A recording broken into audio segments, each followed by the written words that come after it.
Welcome to Compas on the Beat. I am Fernando Ramirez. That is Gilbert Manzano. Your favorite compas are back with another jam-packed episode of the Four Compas Show.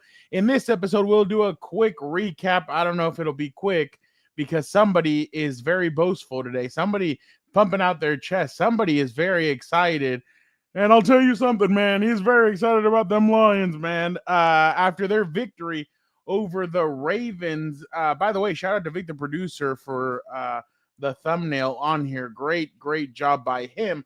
Plus, we will have our week 3 takeaways. And of course, we cannot forget about our usual segments of the football season, Compas Power Rankings, and our picks of the best matchups of the week. Man, it seems like Dan and Daygo is just going to kick our ass all season again like he did last season. He is on fire right now. He will join us a little bit later, but all right, Gilberto, don't you have an engagement question for our viewers and or listeners? First of all, Fernando, a little bit later is not the right way I will phrase it. It's a whole lot later. Dan will join us. And the perk of being on time, I get to talk for a long time. Just don't make me talk Buccaneers, Texans for 40 minutes. What the hell was that last week? It's the Buccaneers. I get you like them, but the Texans are winless and the Bucs are still the Bucs. But at least Monday night, Lions and the Ravens are more entertaining teams to talk about. And I'm okay with not 40 minutes, but like 30, 20 minutes maybe. You know what's crazy? I wish Vic could clip it out. Last week when we were making picks, I heard there's no way CJ Stroud and the Texans go 0-3. Well, they're playing the Jaguars. They suck. And they lost, but yeah. 0-3. I don't care which AFC South team it is. They do not deserve 40 minutes. The Titans, hell no. The Colts, I don't care that they're the Jaguars, no. Indiana Jones. Anybody from the AFC South, get the hell off my channel. My channel. All right, I'll do the engagement question. Who do you have more faith in making the playoffs? The 3-0 Colts or the 0-3 Houston Texans? Oh, that's a good one. That's actually a good question because I still have more faith in Houston. I bet when Houston plays Indy twice, they'll probably hold Daniel Jones to 12 points, 3 interceptions, and win both games. And maybe both teams don't make the playoffs. I mean, it is a freaking Jaguars. I don't know what to make of that team either. No, the Jacksonville Jaguars are not good. And good. I picked them because I just thought they're at home. They'll probably win this game, but I don't know. Eric was watching the game and he was telling me, he's like, hey, what's his name as a screamer? And I'm like, who? He's like, I couldn't remember his name. Damn, I can't remember his name right now. Duval, what's his name? Liam Cohen. He's like, Liam Cohen's a screamer. I was like, oh, really? He's like, oh, yeah, you can see him MF dudes coming off, like getting all fired up. I'm like, oh, wow. I'm like, I didn't know he was like that. He seemed a little bit more chilled out. And then pretty nice when it comes to the media. Well, that's what I was gonna say. Like when I spoke to Tony Khan, Tony told me he's a little bit more chilled out than anybody else. So yeah, exactly. So what's your sense? So you from these two teams, the 3-0 Colts and the 0-3 Texans, you're gonna go Texans? I like how I complain about talking about the AFC South, and then we have a whole segment to talk about the AFC South. Show here. But yeah, let me know in the comments because this is a question for you guys. I really couldn't care any less. These teams suck. But more faith in making the playoff, I still think it's Houston. They have the better team, the better quarterback, the better defense. I don't know about coaching. I think Steichen is doing really well there. I'll give him credit for that. But he says regardless, they're going to waste their time. There's the 2024 Minnesota Vikings. There's the 2022 New York Giants. There's always a team that's going to waste her time and make the playoffs. It's just you're wasting a spot. Vic, are you ready? All right, Gilberto. Colts at Rams this weekend. Who you got? I got the Rams. Raiders at Colts. Who you got? Oh, Colts. Cardinals at Colts. Cardinals. Okay, freaking Cardinals. I hate them, man, so much. Colts at Chargers. Chargers. Titans at Colts. Ugh, Colts by a mile. Colts at Steelers. Steelers. Falcons at Colts. Falcons. Colts at Chiefs. Chiefs. Texans at Colts. Texans. Colts at Jaguars. Colts. Colts at Seahawks. Seahawks. By a mile. 49ers at Colts. 49ers. My surviving 49ers. Jaguars at Colts. I say split. Give me the Jaguars. This is a tough schedule, actually. Colts at Texans. Texans. All right, Vic, don't give it to me yet. Oh, these are total frauds, man. The Colts are frauds. This is gonna be a Hold hard on. schedule. Vic, are you ready for the Texans side? All right, let's do it. Titans at Texans. 2 miles. Give me the Texans. Texans at Ravens. Damn it, Ravens. Texans at Seahawks. Yeah, Seahawks. Damn. 49ers at Texans. You know what? I say to get one of those games. I'll just say it's 49ers. One Broncos of the 2 games there. at Texans. Oh, my light went off. Oh, there it goes. Where? Texans? At Texans. Okay, give me Texans. Jaguars at Texans. Texans. Texans at Titans. Oh, Texans by 3 miles. Bills at Texans. Oh, Bills. Texans at Colts, but you had already said that the Texans would win that game. Yeah. All right. Texans at Chiefs. Chiefs. Cardinals at Texans. Texans. Raiders at Texans. Texans. Texans at Chargers. Chargers. Colts at Texans. Texans. All right, Vic. 10-7 and 9-8. Wow. Huh? 10-7 Houston, 9-8 Colts. No, that's not the way you have it, Vic said. It is 7-10 for the Colts and 9-8 for the Texans. Nice, wow. Crappy ass division right here. Cool. I don't know they're gonna lose that many games, the Colts, but I was kind of just playing along here. So I say they both go 9-8. Do they play each other in the final week? Yeah, they do. Colts and Texans do. I say it comes down to that. You have them losing 1, 2, 3, 4, 5, like 5 games in a row. There was like 2 where I was just being a hater. So I say like 9-8. There you go. So the final, that'll be the Sunday night game, Gilbert. Texans and Colts. There'll be a better game than that. It can't be that one. But that one will be it'll be, it'll be a Saturday game for the division on the Saturday line. morning game. There you go. Like Saturday morning on some obscure channel like what's it called? Pluto or what's the other one called?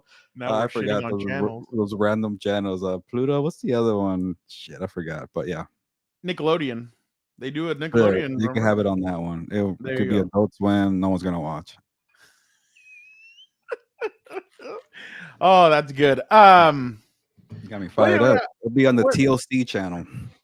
Obviously, let's get away from what your takeaway is. Tubi, there you go, Jesse. Thank you. I was like, what the hell was it called? Yes, Tubi. Let's get away from that. But what's one thing that, again, do not give me your week 3 takeaway, but what have you learned in the first 3 weeks of the NFL season? Okay, so I was complaining about parity because all the favorites were winning, but looking at the standings, there are some new, players out there. The Chargers are out there. The 49ers are not new, but as you know, I was wrong about them. They're up there. What's another team? The Colts are obviously still there, but they're gonna hang around. The thing about week 3 is what's really, and you said this the other day, Fernando, what's really the illusion here? And it's trying to figure out who are the frauds and who are the real contenders. I think we're starting to get to that point here. But yeah, like the Texans, man, like if you're not winning games or you're gonna be 0-3, like it's gonna be an uphill battle. If you're 0-4, you're pretty much cooked here, like those Giants are about to be when they play the Chargers. So I do like that there's some surprises there. It's not the way I expected, but the Ravens and the Chiefs being 1-2, that's pretty surprising. All the quarterback injuries is leading to a lot of surprises too. And then also, speaking about parity, there's still this big gap between the really good teams and the bad teams because there are some really bad teams. Tennessee, the Giants I thought Giants were going to be a little better. They're still pretty horrendous. The Jets are 0-3. Did you see that tweet? For which one? Jets? I don't want to bring it up on here. They're like the Jets are 0-3. The Giants are 0-3. This has to be the worst month ever in New York in New York history or football history. Somebody goes, I can tell you a year where the month was worse, and I was like, damn, I'm like, that is terrible. You guys are, I'm like, why don't you vet these tweets before you send them out? Like, what are we doing? But I think I know what you're talking about. But yeah, in terms of football, it's pretty bad, and and honestly, even offensive line play was horrendous. Like honestly, Fernando. Like, yes, there are surprises. There were some upsets finally, which I appreciated. But can you really have, a good week when you have 3 teams that get blown out by 30 plus? There was like 6 teams that got held to 10 points or less. There was even more teams that were held to 16 points or less. Offensive lines were horrendous. Defenses have been terrible. That's why I'm giving the Chargers credit. They're a balanced roster. Teams that have the Eagles are a balanced roster. Not the Rams. They need a better secondary. Sorry about the Rams. But there's a lot of teams that they're not finding good protection. They don't know how to run the football. They don't know how to defend. It's like what happened to fundamentals in football. Yeah. No, I don't know if you remember when Dan met Anthony Lynn a couple of years ago, what he told us at the Super Bowl about what is needed now in today's league and more O-line coaches. Yeah. So more practice time, more time to practice. Like O-line is the toughest position because you can't get on the field to like be physical. You can't do that in practice. You can't do that on the sideline. You can't do that on the practice squad and things like that. For Dan knows what I'm talking about here, but I don't know. To me, I think when the next CBA rolls around and like stop getting rid of practice time just because the league is saying, you know what, we want to add more games. What can we do here? And you just raise your hand, less practice time. It just hurts everybody all around. And I've never understood why they did that. Like, why would you cut I get it, like player safety and all that, but like you have to. That's the thing we've always talked about, Gilbert. It's a two-way street when it comes to player safety because your guys are also getting hurt because of no practice time and all that. So, the who? Oh, the quarterback's getting hurt because of poor protection. That's exactly. An obvious indicator. Herbert was on Cowherd today, and he said that he gets in the pool, he gets in the hot tub, he relaxes his body. He's like, yeah, I took a couple of good licks on Sunday, and he asked him, he's like, how do you get up smiling? He's like, well, what else am I supposed to do? Like, in a sense, like he's like, I have to get up smiling and just keep on going. But I do agree. There are teams that need to get their offensive lines better. Look at CJ Stroud. He's taking a beating too. He's taking a lot of hits. A lot of guys are taking a lot of hits, and you're kind of like, okay, like you need to improve. If not, your teams are only going to get worse. I felt bad for Jake Browning. Like he had no shot in Minnesota with that terrible protection. They were fumbling like every other play in the first half. Yeah. No, I completely agree. All right, let us get hearing my voice everywhere now. What? I'm hearing my voice everywhere. Maybe that's because that's what you want. Yeah. No, well, especially today when I'm right. I'm always right. Oh my God! All right, let us bring in Vic, the producer, and let us talk a little Monday night. Monday night football. Vamos Lions or Leones. Yeah, you should hear what Dante says about the whole Monday. Hey, guys like it though. I think people just smile to smile, and they're just putting his interview just for like a small social media clip. Yeah, Vic, how are you doing? Doing good. I always love coming in when you guys are having a conversation there, especially the whole Monday Night Football. And I love. We shouldn't crap on him, but he has like the worst translation. It's like he wants to get through it real quick, and I was like, I want to hear the breakdown. I know Spanish, but in English, both I like it. It's funny. That's what I was talking about with somebody the other day because I'm like, I'm surprised that in San Diego there's not more like newspapers and TV stations don't have more like Latinos covering baseball. And I think it's around the league just because people rely on the translators to translate everything for them. And I stand there and I listen. I'm like, that's not what that guy just said. And I've gotten stuff before because I speak Spanish and I can talk to the guys, and like guys on the Padres have given me stuff before where I'm like, oh, okay, cool. And like nobody else has it. I'm like, oh, and I've had a beat reporter one time come up to me. Did he say exactly what the translator said? I'm like, oh yeah, he did. Take Duolingo, mother. I ain't going to give you anything. So that's fair. But yeah, I'm like in school learning both languages. Well, I'm trying to remember what my voice is now. That's right. Trying. My Mandarin's next. Don't tell Dan. Also, no back on the Sutcliffe guy there because doing that on primetime TV, ESPN television, and translating fully, I get it. Oh, really? It's hard. Give me a microphone. Oh yeah, you could do it. I want to see you do it. Okay, all right. Hey, I've done it before. I mean, I've had to do it. You know who I had to do it with? Landon Donovan one year. I interviewed him for Telemundo, and they were like, "Oh, they didn't like me on TV." And I mean, I can talk about it now because I was heavy. But I was like, I could do all this shit in my sleep. Like, what are we doing? But it was because I was heavy that they wouldn't let me on. But whatever. I digress. Yeah. No. The guy that was on there was an asshole. He got fired. Shit canned. I was gonna say I did see that interview with Kellerman and Canelo where he said that that's the reason he fired the translator was because he's like, that's not what I said, and so he made it a point to learn English. So especially now that he knows, he's like, that's not what I said. That's pretty interesting. But then it was weird because then post game he had the translator there. I was like, wait, what happened here? Oh yeah, when he loses, he doesn't speak English. Yeah. Oh yeah. That's what happened 2 weeks ago. He was kind of going back and forth, but I'm like, what are we doing? But yeah, just going. Well, you know what? Sometimes he also gives sound bites in Spanish. Like if they ask him a question in Spanish, he'll just answer it in Spanish. He won't go to English. But yeah, I did that with Landon Donovan. Like he was answering in English, and I was I was translating for him. And I guess he speaks Spanish, but he was a little nervous about doing it. So I was like, oh yeah, for sure. So I just kept on doing it. I'm like, yeah, this is. I don't know why people complain. This is cake. I mean, well, cake in the sense of like. If they're not cursing, get the job in the first place.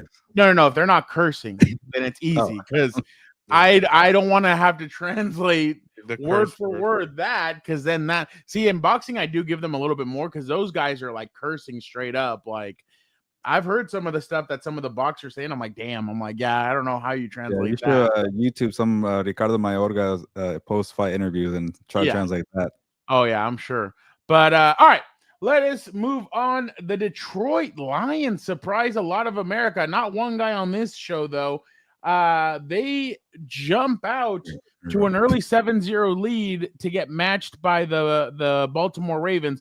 They go tit for tat, tit for tat.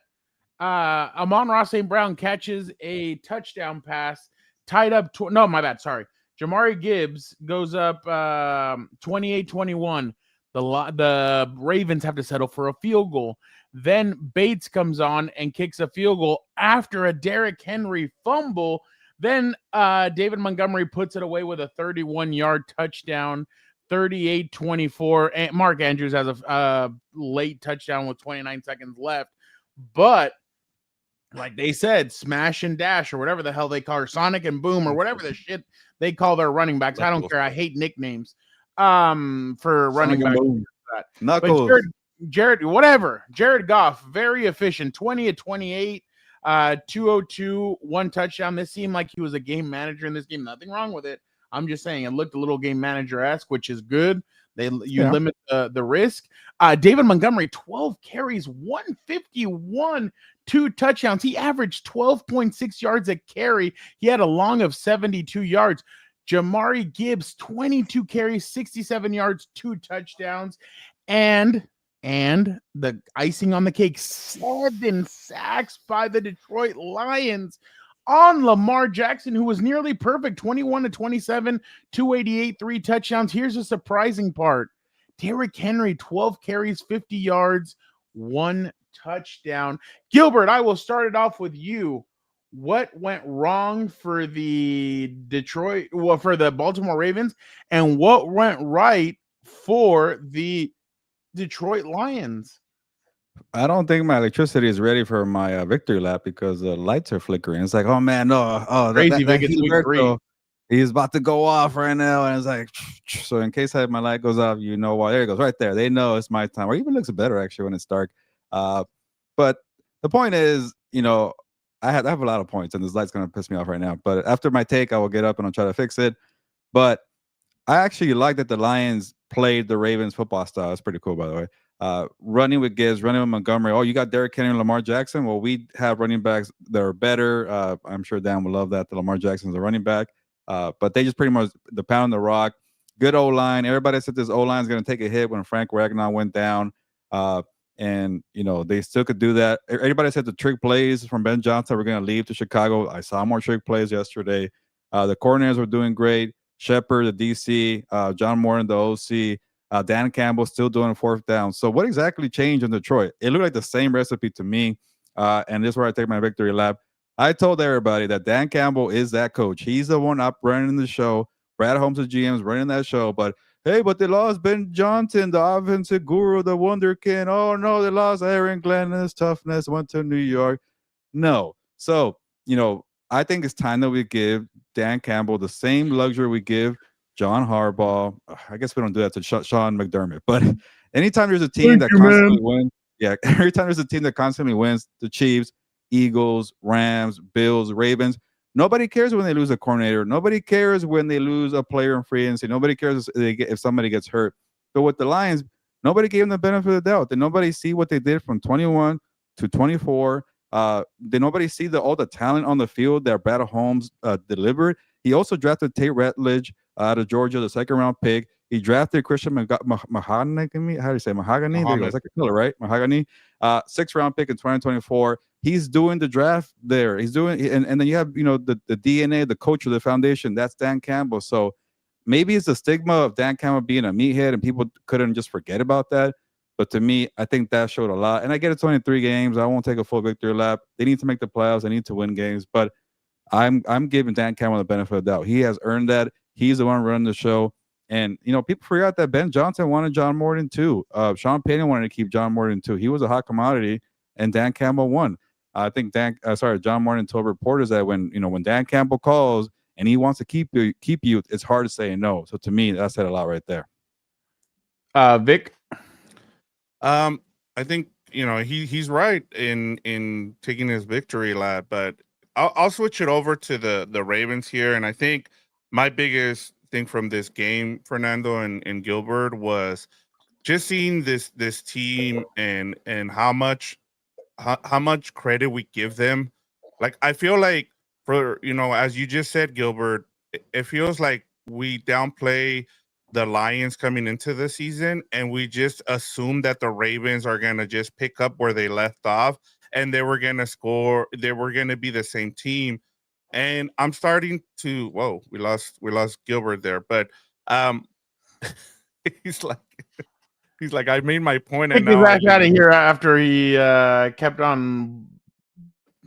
I'm not even gonna say. I was gonna say a B word. I stopped myself after he kept on celebrating. Go ahead, Vic. Yeah, but I was gonna say, just in terms of the Ravens, I mean, they still have Lamar Jackson. They have a lot of the same pieces, but I just feel like defensively they don't look the same. I mean, how are you scoring 40 plus points and you're still giving up over 35 a game? We can't take you seriously as a team when you're giving up that many points defensively. And so that was my biggest thing. Like, to Gilbert's point there, he's right about the Lions, but for me, it was more of seeing what the Ravens have kind of turned into. And, I understand that we all just assume that, hey, they're just going to continue to win the AFC North, but just because that division is pretty terrible. But just in terms of like picking them to be an elite team in the AFC, I just don't see enough of that defense. Look, I'm going to be completely honest. I feel like they were missing How about Noy and Matabuki? They were missing Matabuki. They were missing Van Noy. I'll take Van Noy out of this. I mean, he's a pass rushing element, obviously, but I'm going to go more to Matabuki because he's kind of the guy that plugs them up. I know he hasn't been the same player statistically since he got that big extension, but he's still a player nonetheless. But no, Vic, I do agree with both of you. This is more about, this is the same old problems. And then I didn't like what I saw from Derrick Henry slamming the helmet. He slips. That's not, I saw him fumble against the Buffalo Bills and he looked fine after that. Like, he was just like, okay, let's get back into this or whatever. Like, this a mind problem, though. It's a mental mistake. He can't get over it. But I wonder if it's something more in the locker room. They have a lot of personalities. They have a lot of people there. They trusted some players in there that we've heard some stuff about them, especially the guy from Green Bay. There's a lot of personalities in that locker room. And yes, they have a lot of leadership, but at the same time, they could have a lot of explosive personalities that you just don't know. I mean, I saw Patrick Green kind of sulking after, not Patrick Green or Queen. No, yeah, Patrick Queen. No. Yeah. He's with the Steelers now. He's with the Steelers. I'm thinking about the other one. Number 8. Why am I? No. He's number 0, isn't he? Ravens player or Roquan Smith. Sorry. I saw Roquan kind of sulking after the game. I saw some players and I'm kind of like, Then I thought about it and I'm like, dude, next week, either them, thank you, Chasing Ghosts, either them or the Chiefs are going to be 1-3. And that's where things are going to get bad for either side, especially because the Ravens have a tough schedule. It doesn't get any easier. Well, no, it gets a little bit easier. The Chiefs' schedule is a lot harder than the Ravens. But I do agree that this is the issue that it's a typical issues that the Ravens have. Now, I'll tell you one thing. If I'm the Chargers, if I'm the Bills, right around the trade deadline, I go get edge rushers. I go get pass rushers. I go get players that can come and rush the passer and do to him what the Detroit Lions just did. They sacked him 7 times. Like, they had him in the pocket, and I feel like if you got some edge rushers and guys that could definitely make him and disrupt him, I feel like you could beat that team. So that essentially, I was really impressed with Detroit. I thought the way they ran the football was exactly what they'd been needing. They hadn't done it since last year, so I think that's a good start for them. And again, it's what we've been saying with the Detroit Lions. It's going to be who has the hot hand. Is it Gibbs? Is it Montgomery? And I feel like that's what they need to do. Go with the hot hand. Keep on feeding guys. It seemed like the all the grunt work was Gibbs this game, and Montgomery was all the flashy plays, which is exactly what you need to win football games. But I was just really impressed with Detroit. And then that 4th down call, I know the announcers, like, they were just like, no, I wouldn't do this. And what do they do? Play action, and then he throws it to Amon-Ra St. Brown, and you're just like, wow, what great ball placement by Jared Goff. But it's just funny. Today, nobody's talking about Jared Goff. Everybody's talking about the 2 running backs and the defense and the way they played. That's kind of been Jared's Goff MO. If they play well, he's not talked about. If they play bad, he's the kind of the centerpiece for that. But hats off to Dan Campbell. I still think there's a lot of season left before I can say that the Lions are back and they're going to be fine and they're going to be great. But I did think that yesterday was a step in the right direction, especially after the ass whooping they took at the hands of the Packers. They bounced back with a great performance against the Bears, where they knocked them flat on their ass, and then they upset the Baltimore Ravens. I personally thought, I'm sure Vic thought the same thing too, as well as Dan. I didn't think that the Ravens could match up well against, or the Lions could match up well against the Ravens.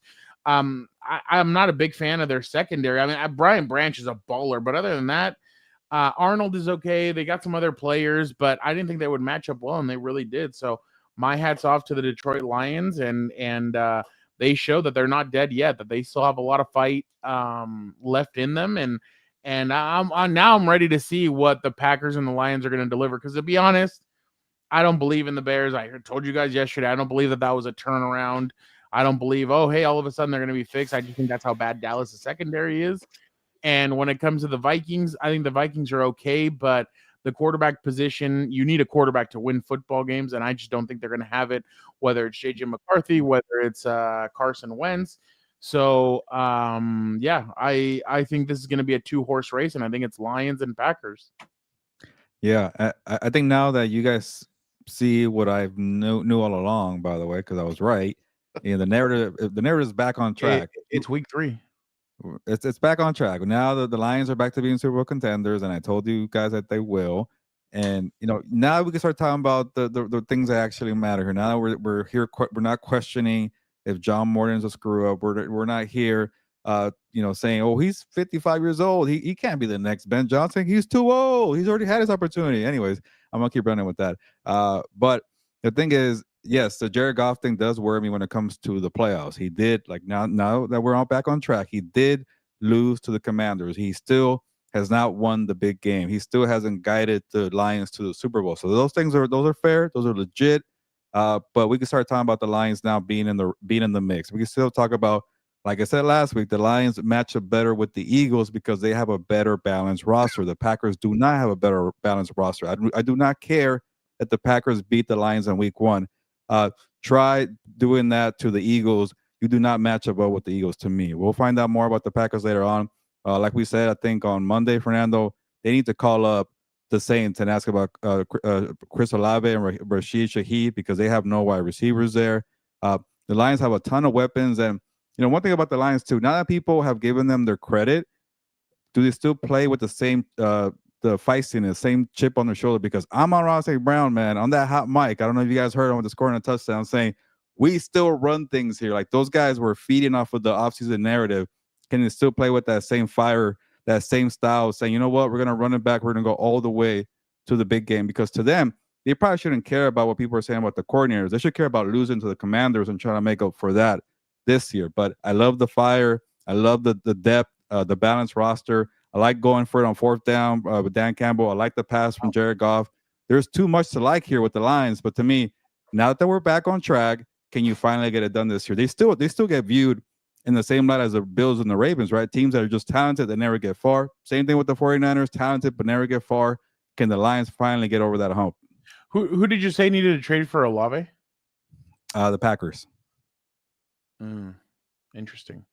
I thought you were gonna say they should go get someone like some of their pass rushers from the Saints when you were talking about the Lions. I think they're my biggest concern for them going forward now is stay healthy. One, right? That's the biggest thing. And then that secondary, can that secondary hold up?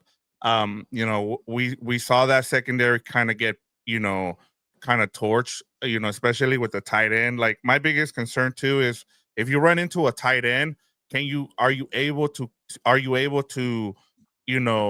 cover the tight end there? I mean, we hadn't heard from Mark Andrews and it seemed like in about a year, and all of a sudden he has 6 for 6 for 91 yards and 2 touchdowns. Yeah. And I mean, that's the thing where if they can get some kind of linebacker or a good defender there, and also comes down to matchups, right, Gilbert? I feel like we missed out at last season just because, you had, two teams that weren't on first place schedules. Now we'll get to see, Eagles and Lions. I want to see how these teams match up, especially like one of the weaknesses I feel like with if you're gonna beat the Eagles, you got to be able to run the ball, and this Lions team is able to do that. And so, how do you attack that Philly Big Fangio defense? And I think that's something that I'm kind of looking forward to now that we know, hey, we can start to see that these coordinators are actually equipped to go and go and beat some of these good teams. So now comes the rest of the season, how they do, because I like what they have. I think my biggest thing is, could they stay healthy? And as long as they do that, I feel like they'll be there. And I think it left a bad taste on people's mouth the way they lost to the Commanders. But at the same time, if you really look at it and you just say, hey, it wasn't an excuse, but those injuries did catch up to them in that game. They have.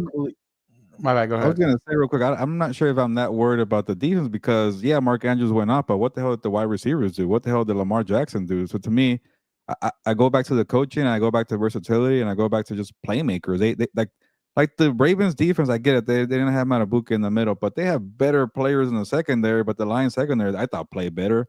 So to me, I think it just goes back to the coaching. And yes, you're right. If you don't have Hutchinson, who's still working his way back, and he made an impact yesterday, I thought so. But if they are healthy, I think they have enough guys. I don't know if they should trade for Zadarius Smith again. I don't know if that's going to make anything different, but stay healthy and just keep executing because, having a good defense is rare in the NFL, especially, look at the Bills.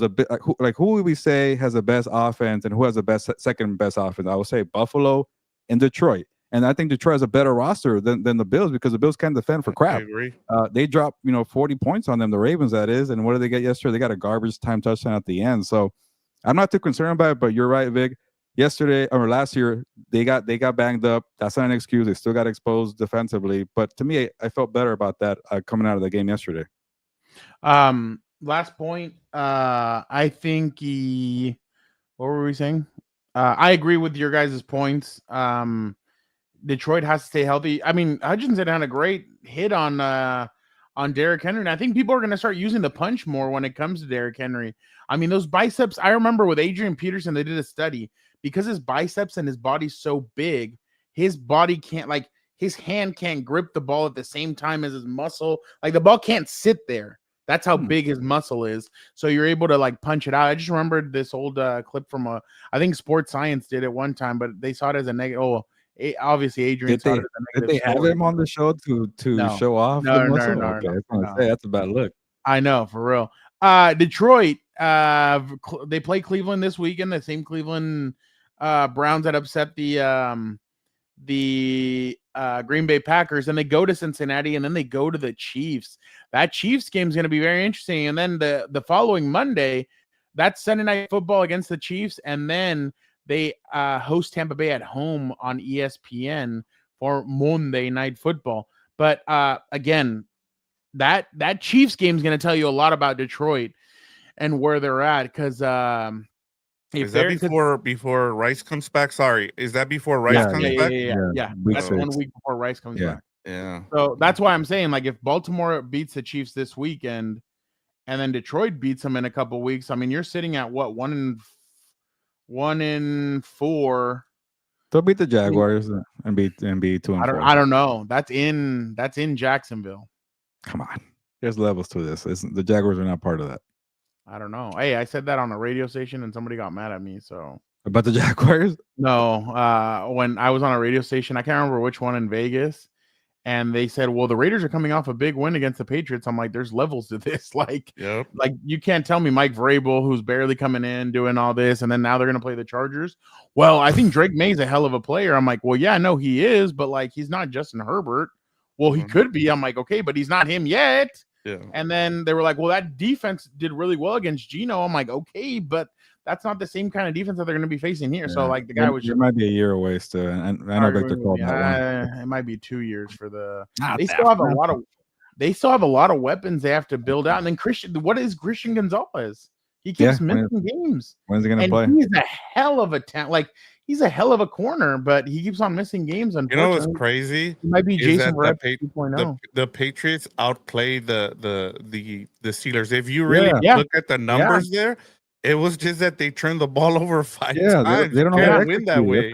That's a young team still trying to find their way. But I was watching that game like, what the hell? Like, you could win this game like whenever you want. Stop freaking turning the ball over. And credit to Aaron Rodgers. He even called it out. He's like, "Look, the only reason we won that game is because of the defense. Like, I didn't do anything." I'm like, "Wow." Yeah, he was not good in the game. He hasn't looked good since that Jets game. All right, let us go now to our week 3 takeaways. Dan will be joining us shortly. Vic, why don't you start us off? Or, well, actually, no, since we're on this, let's just let Gilbert go ahead. Yep, continue on here with the. Continue. You know what? We can skip mine because I actually have a counter to Fernando's, and yes, I was right about the Lions, and I'm glad that we're back on track with the Lions here. But I'm over it. Okay, Vic. All right, Fernando. No, I'll let you go. You want me to go?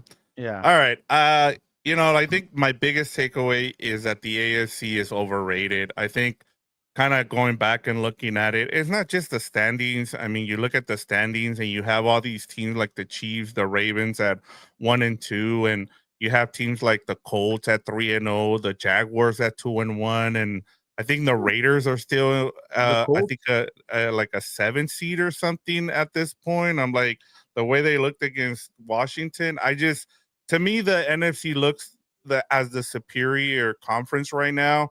And things might change down the road, but I mean, from what I've seen, I talked about the Ravens already. I talked about, the Chiefs and some of these other teams. The Bills, I mean, they'll probably go 15-2 and not get much of a competition. I think we're not going to get answers to these questions until they go up against real legit teams. And one more thing that I would like to ask you guys, just to kind of continue on with the conversation. If you stack up the Chargers against those teams that I just talked about, like the Ravens, like the Chiefs, like the Bills, where do you guys think could they go through the whole gauntlet there, or do you guys see them struggling against one of those big three, as we call them? Because I don't see them as a big three anymore. Go ahead. Honestly, Vic, I still, because, and to your point, the AFC is overrated, but and I think we're looking at it from different point of views here. I think all the teams are in the playoffs here, besides the Chargers and the Bills, could easily not make the playoffs 2 months from now. Like, I still think the Ravens are going to find the way in. I still think the Chiefs are going to find the way in. I even think the Broncos might find the way in. They're just better teams, and it's going to even out eventually. like sure, even if the Colts get in, whatever. I don't care about the AFC South. They're just wasting my time.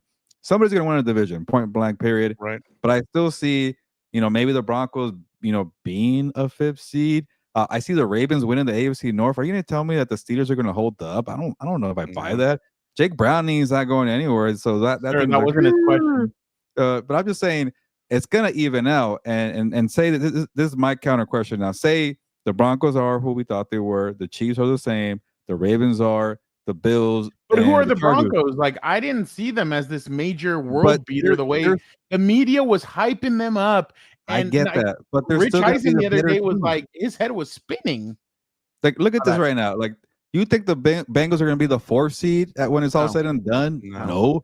Do you think the Steelers are going to be the 5th seed? There's a chance. Do you think the Jaguars are going to be the 6th seed? No. Like, to me, it's like there's probably 3 fraud teams in the top 7 right now, and Chiefs, Ravens, Broncos are going to find the way in. And to me, after that, what's the question? Is that really an overrated conference? Maybe because the Broncos are not who we thought they or people thought they were, but they're going to find their way in. And then the question that you had originally, Vic, I think the Chargers are going to have trouble with those teams, the Ravens, Chiefs, and Bills, because they've been there before. They know how to operate. Like, I still think the Chargers have a better roster to compete with the Ravens and with the Bills. But think about it, the Ravens lost to which 2 teams? They lost to the Bills and the Ravens. Lions. They lost to the Bills and the Lions. Those are 2 tough teams. It's gonna, and they destroyed the Browns. The Browns who just beat the Packers. Like, this is where we're in territory of illusion. And I'm telling you right now, I even make a bold statement. Chiefs, Ravens, Broncos all find their way into the playoffs. So to me, yes, the AFC is overrated. Yes, some of these teams are disappointing, but it's going to be the same old teams when it comes around to January. I'm not buying the Colts will find the way because the AFC South, whatever. But I'm not buying the Jaguars. I'm not buying the Bengals. I'm not even buying the Steelers. But it's just the bottom. I think after the bottom 5 or the top 5, there's 2 spots up for grabs. I couldn't care less who gets them. They're not going to do anything. I'll tell you one thing. I have been the one that has been scratching my head about the Chargers just because, I mean, in the past, I felt like I've seen this before, but then you really analyze, and I haven't seen this before just because, I mean, again, I've seen Mike McCoy. Anthony Lynn was the one that had the best hand on the Chargers, and then you had Brandon Staley. I think the Chargers are very well equipped to beat the Bills. And I get the whole what Gilbert said, they've been there before.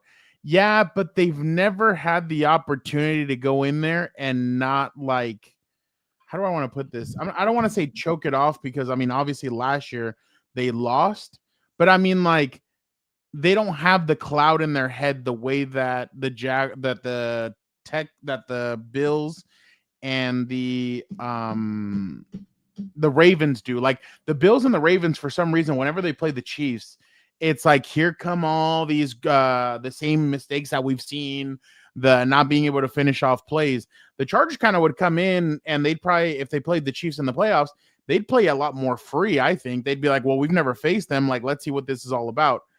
I think they match up well against the Chiefs. I think they match up very well against the Bills, just because I don't think the Bills' defense is legit. And I feel like all the weapons that the Chargers have would be way too much for the Bills to kind of defend. The Ravens are the only team that I kind of feel like would give the Chargers a lot of trouble just because it's brother versus brother. Jim has never beaten his older brother.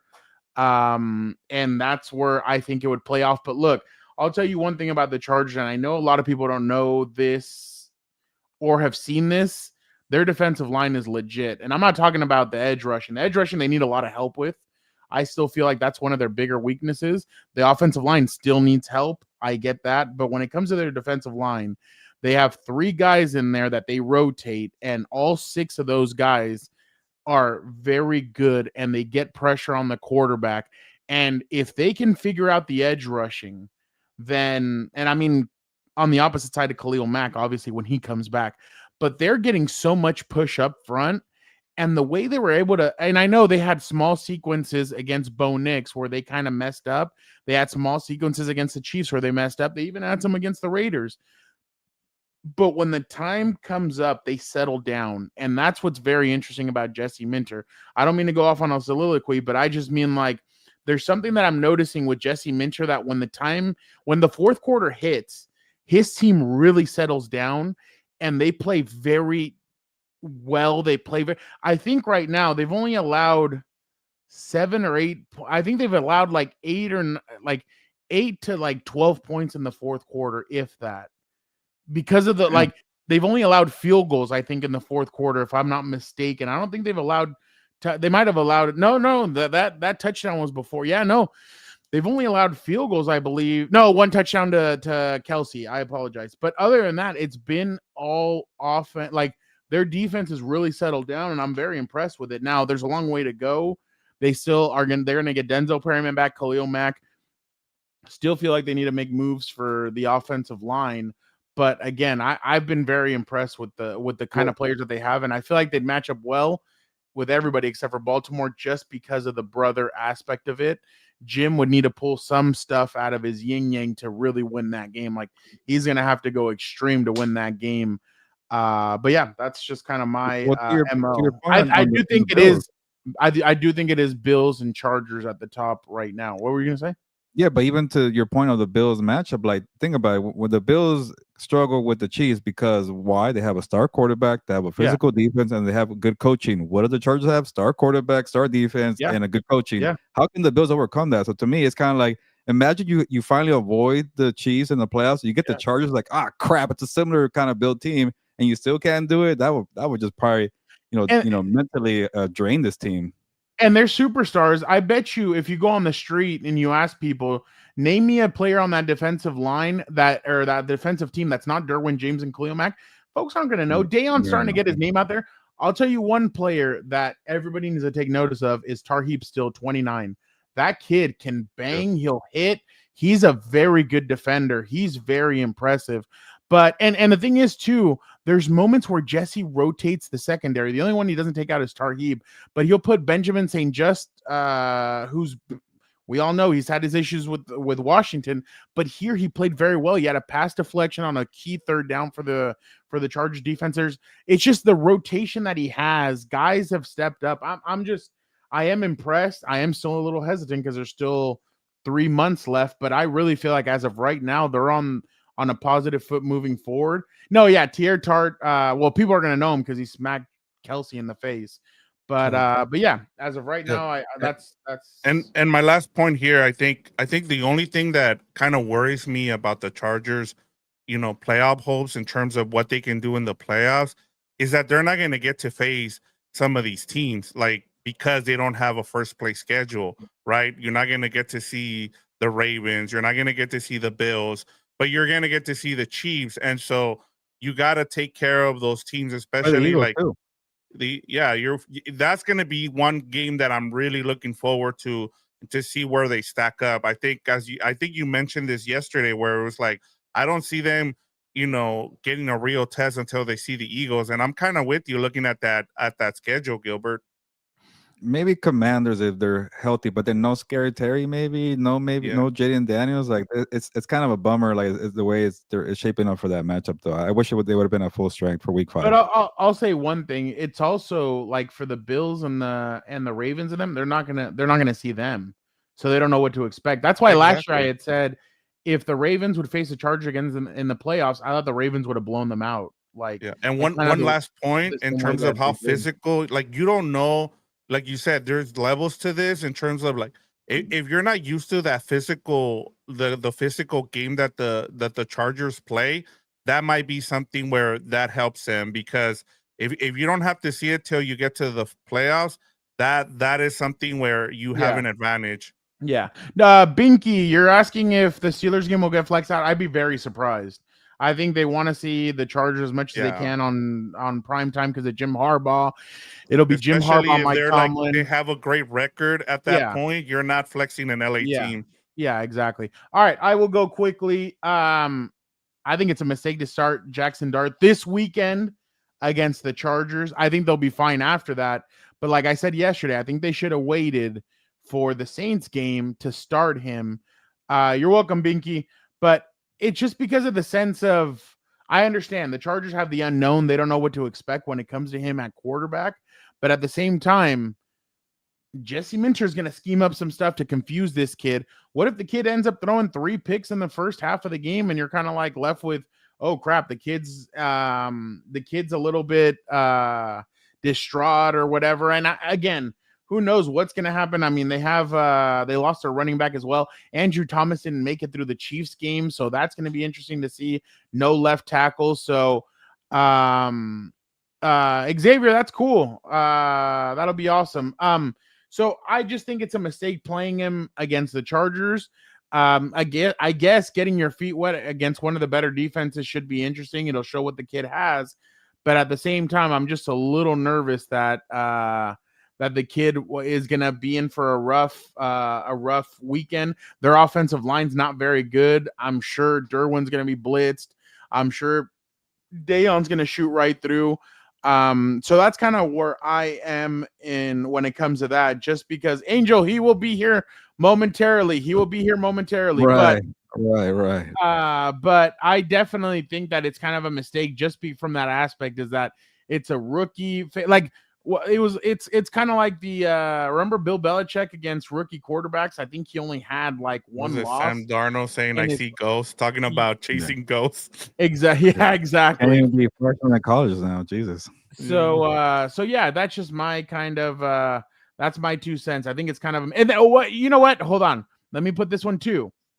I do think it's a mistake letting them know so far ahead in advance. They should have waited till Friday afternoon or Sunday night to take them by surprise. My bad. That's where I'm kind of going with this. Showing your hand before time is the mistake, because now Jesse Minter today, I bet you got into the office and he started going through all of his tape from preseason. I'm sure they went through his Ole Miss tape, and guess who they get to ask about Jackson Dart? One Trey Harris, who played with Jackson Dart at Ole Miss. So there's preparation now. You have now 6 days or 5 days to prepare for Jackson Dart. If it was throwing him out there the night before, like not the night before, you're telling him, hey, you're going to be the starter. But then the night before you announce it to the NFL, or the day of you announce it to the NFL, you take him by surprise. This way, you've completely killed the element of surprise. And now the Chargers are going to be waiting for him like hungry lions waiting to feast on a rookie quarterback. I can't wait to hear what Gilberto says, but all right, go ahead. Well, on the last one, I'm an Angel. Like it would have leaked anyway. It's like you have reporters out there who's taking the snaps here. Obviously, you can hide them when the reporters leave, but the agent's gonna talk. Somebody's gonna talk. They're gonna try to hype up the kid and say, "Oh," and they want to get the fan base excited. It's gonna leak. I don't think that game would have worked there, especially in today's world of sources and getting things out there. Luka Doncic was traded, and nobody even had a whiff that was happening, and that's in the LA media market. Yeah, I guess that's fair. And also, let me know if my Wi-Fi stinks, because I'm pretty delayed here sometimes. No, you're good. But I'm not gonna shit on your take, Fernando. But I just started looking at it from a different point of view here. Where I'm like, you can't keep just sending Russell Wilson out there.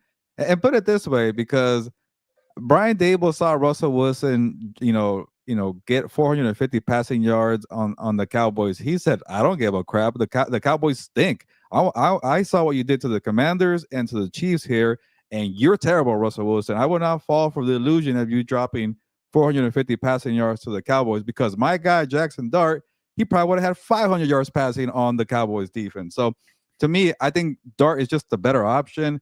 He's not thinking about it from a Jesse Minter standpoint, a Chargers defense. If Dart throws 3 interceptions against the Chargers, guess what? Russell Wilson's going to have 5 interceptions against the Chargers. So to me, it's just the way it is. Like he's a better option, better player. I get we can't put too much stock into the preseason, but how about this just a jolt of giving a new quarterback, a new excitement there to say, okay, what can the kid do? And honestly, if he sucks, if he stinks, chalk it up to facing a good defense. All right, Dart, what can you do, man? You're mentally prepared now. You've been through the ringer. You've been beat up, but it gets easier from here. You get to play the Saints next week. Yeah, you're fine. Let's not coddle you. Let's not be a soft team here. So to me, from that standpoint, you couldn't put Russell Wilson out there anymore. He was so bad in the red zone drill against the Chiefs. I even saw rap sheet who usually tries to stay away from opinions in his text, or sorry, his tweets. He said something about like, oh, when he had that throwaway on 4th down, that pretty much sealed it for Jackson Dart. That told me that he was talking to people in New York and saying that was a weak move. We hated that he did that. He's not a competitor. We're done with Russell Wilson. So to me, it's just you couldn't put him out there. Like you're playing for your job. You're about to be 0-4 most likely. So do you want to go down swinging with Russell Wilson or Jackson Dart? So to me, I get it. Week 5, New Orleans, the perfect date for a rookie, but you just couldn't wait anymore. That's how bad Russell Wilson was. Is the game against the Saints in New Orleans? In New Orleans. Yeah, I think this is why I kind of see where they're coming from. Like, do it at home. You know, give the fans something here. And I get it. They're going up against a Jesse Minter. Like I said, man, you're throwing him to the wolves. But at the same time, like Gilbert just said too, like we got to stop coddling a lot of these quarterbacks, man. Like, you know, how are we gonna know if these players are any good? Like, if you don't, you know, you've had a couple weeks here to kind of give him some time. Now go ahead and put them, you know, let them test him out and see if he's any good, and then go from there. But imagine, Vic, if they have Russell Wilson out there in front of the Giants fans and like they're gonna boo like crazy. Like, yeah, you can't do that to the fans who are paying this money here. Yeah. One person that does not suck. That is the energy of the show. That he was the one that told us a year ago, watch out for Dan Campbell and them Lions. A guy that has a lot of hope for his team this year. A guy that's one of one. A guy that you guys have been asking for. He is here. He is ready. Let's get him in here. Again, it's just hilarious to me, right? That, you know, I talked about the Lions. I talk about my boys under Jimbo. No, you wavered on Detroit. Teams. You panic on Detroit the second Ben Johnson talk about the Commanders and the struggles and all this other stuff. And I remind Gilberto something that, you know, that fraud John Cena once said. Whoa. You should be ashamed of yourself. I do this better part-time than you ever could full-time. Get the hell out of here. You're a football coach. You're doing it full-time. Give yourself more credit. Wow. You do it more than I do. Dan, before I get your takeaway, Vic, can you put this down? Yeah, I got you. Yesterday was an interesting show, Dan. Luna's Live. A certain individual said this about another certain individual's team. We want to get your reaction. And Jesse Minter ran circles against Sean Payne all over again. They are clicking right now, and that's a testament to Jim Harbaugh, who I haven't even mentioned yet. He's the one operating everything here. You have the coach, you have the defense, you have the coordinators, you have the quarterback, you have the weapons. And I'll say it. I apologize to Keenan Allen and Daygo. Keenan Allen, man, he's doing everything right, man. I get it. Maybe Trey Harris and KLS are not playing, but Keenan Allen is still producing. And they finally got Hampton going. They finally got McConkey going. Even the rookie tight ends getting in there. They have versatility. They have depth. Man, the stock is just rising quickly for the Chargers. Quentin Johnston.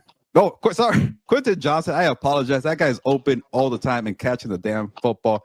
Everything is going right. I forgot. And I owe that man an apology. I pretty much wrote him off. Q, come back on the show. Tell me I was wrong. Tell everybody that they were wrong. I don't care. Get on the show. Real quick, Dan, before you go, this was also on SI this morning. There's more. The Chargers appear to be legitimate Super Bowl contenders with a quarterback playing like an MVP, writes at G Manzano in this week's winners and losers. Dan, did his computer explode? Oh. Did you explode? Is there not one more video? Oh. You know, it's just funny to me. Again, I wake up every morning and I have piss excellence, and people call me crazy. The cheating bastard calls you crazy. That's your reaction? No, you curse my team. No, no. But that's the other part. Don't talk about him now. Your ticket has been thrown off the train. I don't even want you on the bus, big dog. Don't talk about my team. You're going to curse them. Okay? Don't do that. But one more. Maybe Jimbo is above your curse. Hold on. To wife after. I love Justin Herbert. If he asked me to wife after he took a dookie, I would. I'm glad you finally realized that, Gilberto, how good he is, that you would wipe his ass. I'm glad. Hey, I'm glad.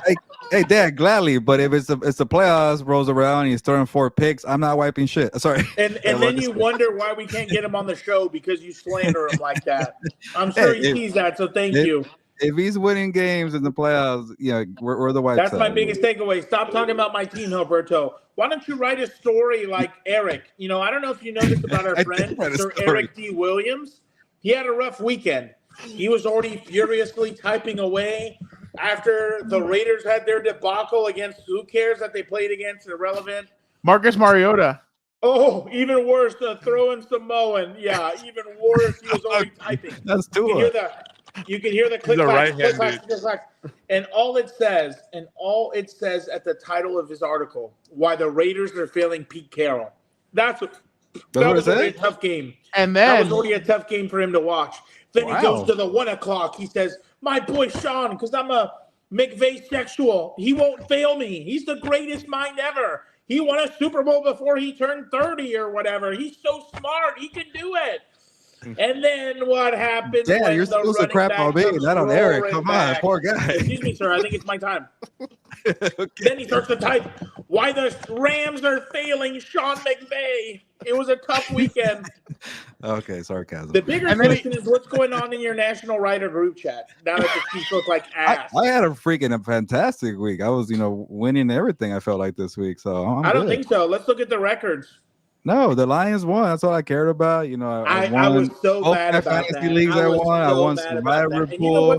I won a bunch of bets this week. I'm doing well. You know what's the problem? I bought too much into my own hype of the Gilberto curse. I said Gilberto's picking them. Oh, they're poor bastards. They're fucked. But that's why you're not scared today. Because when I wrote about the Chargers, they beat the Broncos. Maybe this curse is nothing. No, Jimbo's going to rise above it because he attacks every day with an enthusiasm unbeknownst to mankind. Hey, I think we're making some good ground here. Me and Dan are on the same page. No more guys. Man. Dan, real quick, Vic, can you take this off real quick? Drew Brees made his debut on First Take, and this is what he had to say about the Philadelphia Eagles. The Santa Fe Christian offensive coordinator. Games. I can't stand to watch that offense. It's the most boring offense. Oh. Wow. He's one of those. You should have seen Stephen A's face when you started with Jordan Love and then followed up with that. Brother looked at me like, did he hear the question? And did you hear what he just said? He said, I can't stand Philly's offense. This is worse than his political takes. Okay. Well, let me ask you this. Hey, we're week 3. We're week 3. We're going to be on every week. Let's just see how this thing plays out. Okay. That one felt forced. It felt like he finally got an opportunity to be back on TV. And he just I think he just naturally said it I think if he would have said anything else, it would have been as a pundit. And I feel like here he said it as like a former quarterback that played in this league, that did everything in this. Fair. He wasn't technically on First Take like that as an analyst, was he? Yeah, I feel like he said it. You're back. Okay. I feel like he said it as like a former player who's disgusted about the way the league is going. Like, I mean, you speak to former quarterbacks. I'm sure if you ask Phillip Rivers, he's probably like, "What the hell is all this running for? Like, why can't you just sit in the pocket and sling?" Oh, you're going to do what? You sound kind of like you're trying to stir some negative storylines over there. I don't know what you're trying to do. They're great quarterbacks. They're great passers. All right. That's why the offense is so boring or whatever. His only ball is, let's throw it deep to AJ. Let's throw it deep to Devonta or whatever. All right. And then whatever. Let's go over real quick. Let's go to our Compas Power Rankings. I will go first. I will have Eagles number 1, Bills number 2, Lions number 3, Bucks number 4, and Colts. Gilberto's Colts at number 5. You just ruined the whole rankings. Whoa. You got all hot and bothered when they put up 50 on the Bears. They put up a bunch of points on somebody, didn't they, this weekend? Tennessee Titans. It's a Tennessee Titans, for God's sake. Come on. All right. So when I said that against the Bears, I was go ahead, Gilberto. It's definitely, I don't have the Colts in there, but I get it, Fernando. Like the 5th seed is or the 5th spot's a little up in the air, but the Colts, come on. Eagles are still number 1. No one could beat that versatility. You want to play from behind and throw it out. Jalen Hurts could do that, Dan. He could do that. He has an arm. And then number 2, the Lions are still the Lions. They are who we thought they were. And then your team, they made it finally on my rankings. They're getting respect. That's bad. I don't like that. Number 3, those LA Chargers, which I don't think I've ever had them top 3 since the history of Compas on the Beat Power rankings. By the way, then what was up with your horse manure little comment of if they go 4-0 this weekend? I'm not going all the way out there to watch them lose. The hell are you on about? Fine, most likely. The freaking Panthers won by 30. Anything could happen in football. They could bring back Phil Sims, and his ass isn't going to score any points against my Lawrence Taylor, all of them. Eli Manning. Bring Eli out there. Yeah, Odell Beckham in his prime. Bring them all out. And then you mean the prime that lasted like a season and a half? One catch made it a little kind of shaky. They've won all their games by less than 3 points, and they barely beat the winless Texans and the winless Jets, but they'll be 5th. By the way, hot take: Odell Beckham Jr. signs with the Chiefs. That guy's still trying to try out for still trying to. I thought he's retired. The Kaepernick of all this, he's trying to come back and still play. So. He's a Colin Kaepernick of wide receiver. He'll be successful. Unlike Kaepernick. Vic, go ahead. I have the Bills, Eagles, Chargers, Bucks, and Lions. I've had the Chargers since week 1, I think. So I have a contract with Dan where I cannot mention the Chargers in my top. Do not. Do not. I will not. But Jim Harbaugh is curse proof. Yeah, you hope so. But he lost in the Super Bowl. Here's our Compas power rankings: Eagles, Bills, Lions, Bucks. Bills are frauds. I don't trust them. Since you can't mention the Chargers, I'll mention them here. Yeah, I'm with you. The Bills real are frauds. Quick, Vic. Well, no, actually, no. We'll take this off in a second. Let's go with Dan's. Let's go with Dan's bottom 5 rankings. Let's see. The Chiefs. I hate you, Travis Kelce. Stop trying to, stop trying to square up on Big Red. Andy Reid. I don't know what his deal is. I don't know if they're giving him a lot of estrogen through the vegan food and he's so emotional or what, but dude needs to calm down. I don't know what his deal is. He's over here, trying to talk to one of the greatest ever when, Gilberto, I don't care what your stupid rankings in can you take this top off whatever say. He's not even a top 5 tight end. I could find 5 better tight ends. I bet you. Wow. Russell Weirdo, you're garbage. That's what I'm talking about. I wish you would have benched him. First off, I don't know why Andy Reid is trying to push him. That's kind of weird to me. I wouldn't push a player, but that's just me. I know they're grown men and everything else. But... Yeah, he's tired of all the pushing. I was going to say something else. You know what's funny? After I saw that, I said, trade him to the Jets. Trade him to the Texans. Well, remember, Dan, when we watched the David Beckham documentary, once he started going out with Victoria.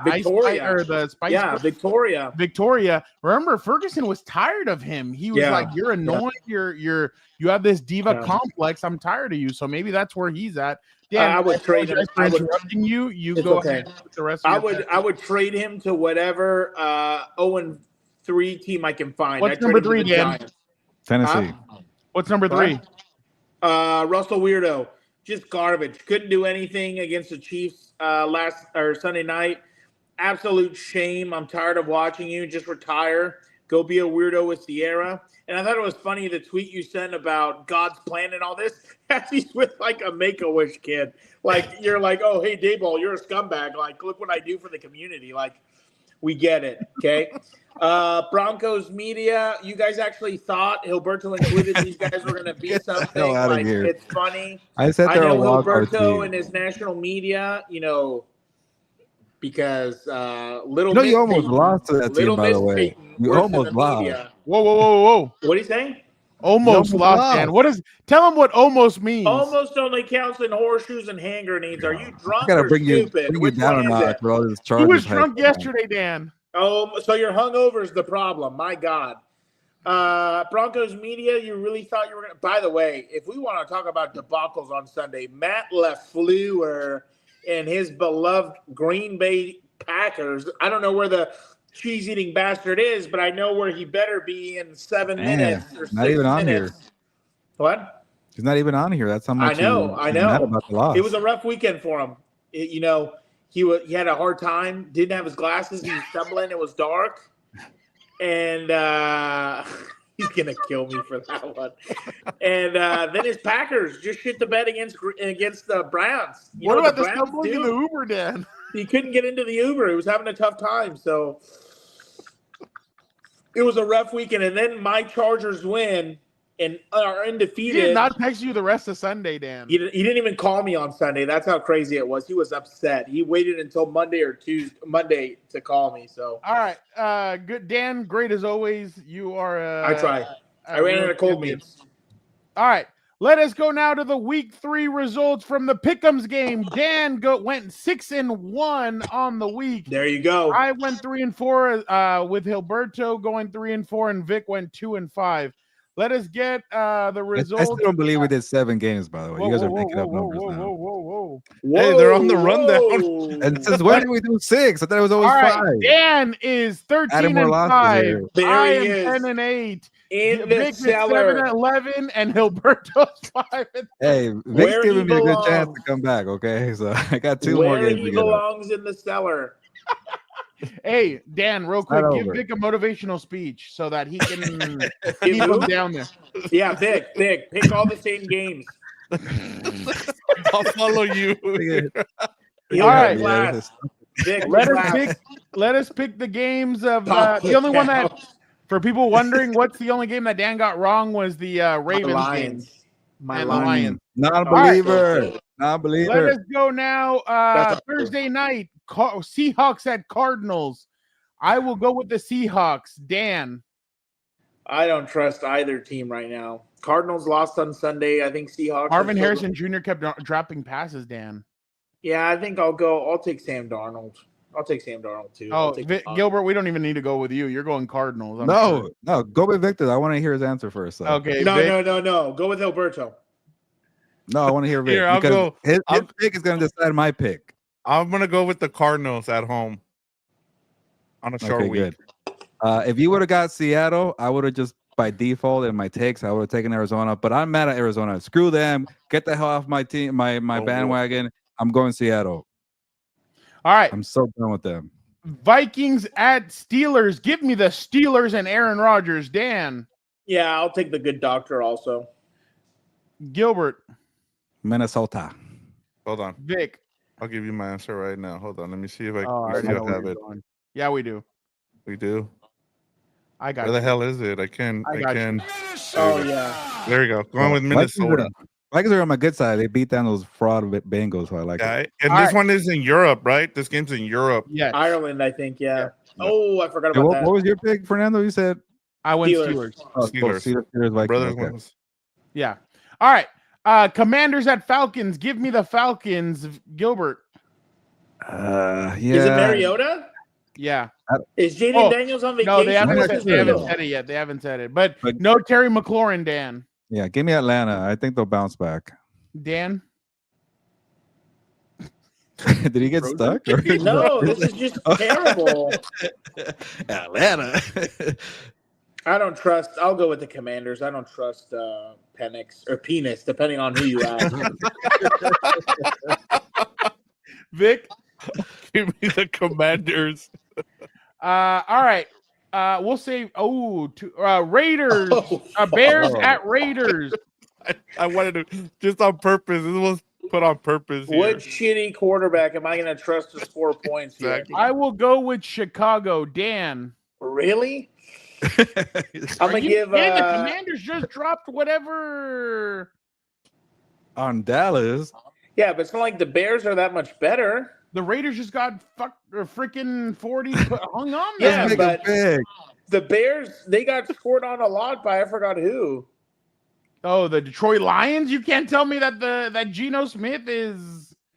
Well, All right, I Gilbert, trust, go ahead. Make a pick, I'll- dude. No, I'll go. Gilbert, go ahead. I'll give Eric D some love. Give me Pete Carroll and the Raiders. Okay. Give me the Bears. I don't trust the Raiders Yeah, anymore. give me the Bears too. I'm a lone wolf. All right, Dan. This is the Dan and Daygo Bowl. Grand Slam, Dan. Good job. Your Padres are up 4-0. No one cares.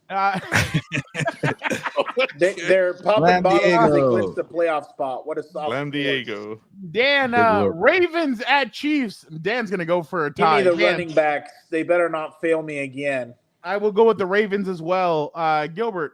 Ooh, this Give is, me KC. okay, Which, give me by the the Ravens. way, I don't know if anyone's keeping track, That was another blown lead by Harbaugh in the fourth. So 18 now. Stat guy. You're a stat guy. Eagles at Buccaneers. Oh shit! I'm gonna go Bucks. They brought that big ass 400-pound dude back on the Bucks. They might play him this weekend for that damn tush push. I bet you they. I didn't even think about that. Yeah. They put his big ass in there. Gilbert, go ahead. Give me Philly. Vic. Eagles. Dan.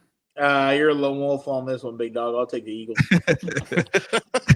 Oh shit! Mike Evans is out. Yep, and they got a bunch of injuries on that front line. You know what's funny? I make these picks, Gilberto. I make these picks off the firing from the hip, and you have all week to study this shit, and I still went 6-1. Same. All right. We appreciate everybody for jumping on another episode of the Four Compas Show. Guys, we have a very special guest joining us tomorrow, so make sure you guys. What would you say, Gilbert? We're going to release it around 5 o'clock? Yeah, I think we could do it tomorrow. That'd be perfect. Check it out. We will release it at 5 o'clock. We have we'll give you guys a hint, a new Chargers player who will be jumping on the show with us, so make sure you guys tune in at 5 o'clock. Gilbert and I will be talking to him tomorrow, so we will get on that. Again, thank you guys so much. Tomorrow, House of Horns. Tomorrow, What's Up, Bolts? And tomorrow at 5 o'clock, an episode is dropping with a player from the Chargers. So make sure you guys tune in. Again, thank you guys so much. This weekend, Dan and I will be in New York for this game, Chargers and Giants. So make sure you guys tune in. And yeah, a lot of good stuff coming up this weekend. Dan, who you got? Colts at Rams. Who you got on that one? At Rams? Yeah. Oh, if they can't beat the Colts, the Rams should shut it down. I'll take the Rams. All right. Appreciate you guys so much. Have a good rest of your guys' week. Have a great weekend. And Gilbert, why don't you get us out of here? Yeah, and don't forget to check out our betting videos. We told you guys last week the Lions are going to win, the Chargers are going to cover and win. And everything happens. So we know everything on this program here. And yeah, everything Fernando said, check it out. But it's time to get going. Also, do me a favor, people. If suddenly there's 7 games that we pick next week, let me know because we had 6 today. But it's time to get going. Y nos vamos. Pues.